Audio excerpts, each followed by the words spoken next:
What's up guys, it's Paradox from Hidden Snake Studios. So I'm going to be teaching you to make this nice looking car inside of GameMaker. So basically you cannot turn like when you're, stationary, and you can only turn while you're moving in the car.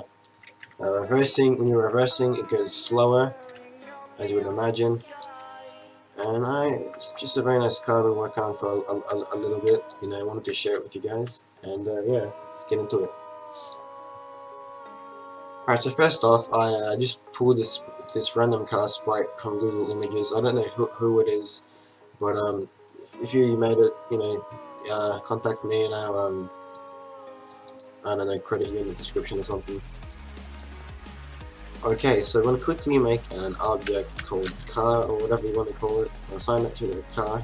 Assign the car sprite to the object. Make sure the sprite's facing to the right as shown. This is very important because of the way GameMaker works. It handles image rotation and stuff. So we want to make it creative and make quite a few variables. So we need a max speed, so that's how fast the car can go. Acceleration speed, so how fast it accelerates. Friction speed, so how fast it stops. And turn speed, so how fast it can turn. Now we need the same thing but with reverse, so max reverse speed is 2. So this is as fast as you can go when you're reversing. Acceleration, reverse speed. So this is as fast as we can accelerate while going backwards. Reverse turn speed. Turn reverse speed is equal to 1. So this is how fast we can turn when we are reversing. Direction 0, so this is just what direction the car is moving in. We need a horizontal speed, a vertical speed, an x-axis, y-axis, and a length variable. Now we need a boolean for moving to tell us if we're moving or not, obviously. Now we want to make a step event. And we need to quickly define a few input variables.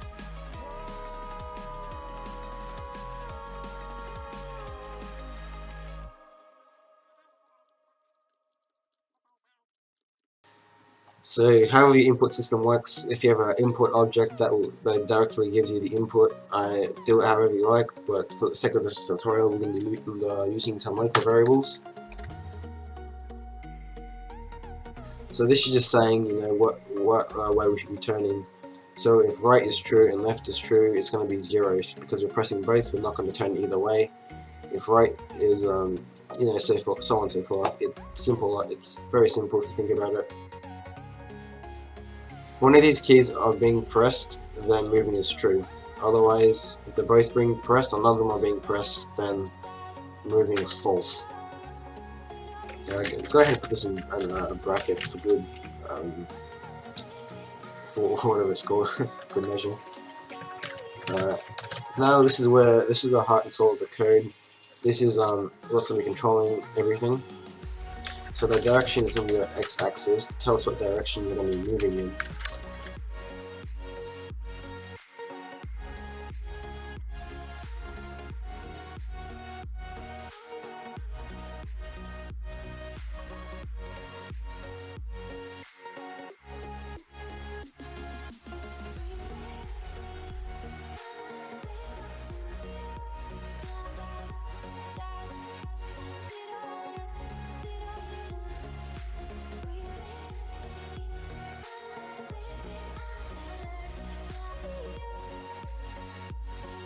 So this thing's just saying if we're moving at all.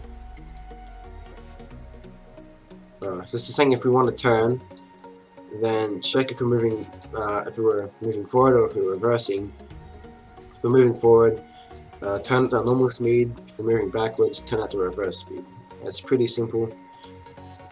Next section, this controls our movement.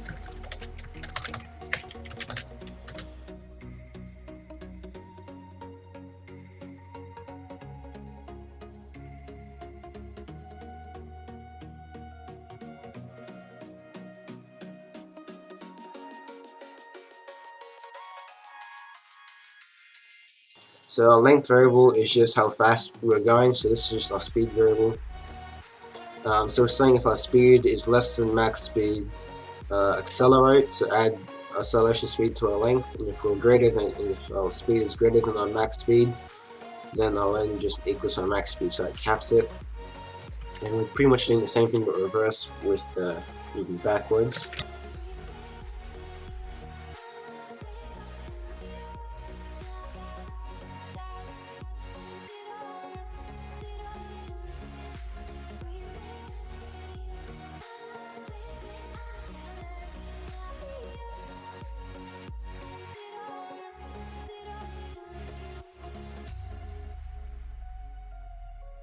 Otherwise, if we're not moving, just quickly put a comment up here. If we are moving, else if we are not moving, then you want to slow down. So this is friction variables for.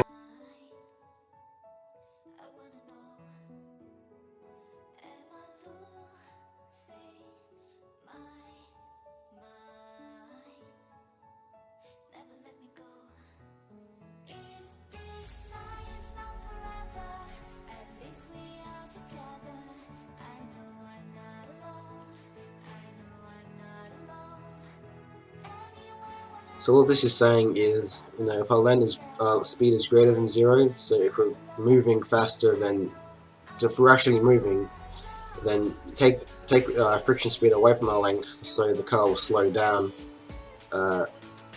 Like it has friction on it, I guess. So it's not slowing down, and that's what causes the car to slow down. You let go of the key. And if we're moving backward, just saying if it's less than 0, so if we're moving backwards, then if our speed is like less than 0, so we're moving backwards, add friction speed to our speed, so we slow down backwards, I guess. Now finally, I'm going to calculate where to move.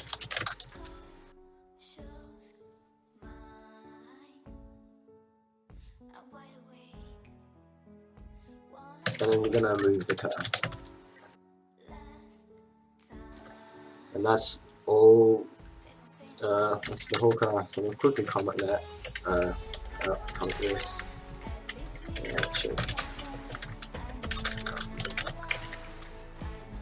I guess. Alright, so that's the whole car. We can go ahead and go into our rooms, make a room, room tests, 640, 60. Drop this car in here and see if it works. Hopefully it works first try. Alright, so if we press forward, move, if we go backwards, we also go back. We go backwards, slower. If we go forwards, we can turn. If we let go of the key, we slide. That's what the friction variable does. It helps us just slide. So we've got a pretty nice working car here. And yeah, that's it. Thank you guys for watching. If you guys enjoyed the video, leave a like. If you have any problems, leave a comment, and I'll try to help you. And that's it, guys. See you guys in the next one. Peace.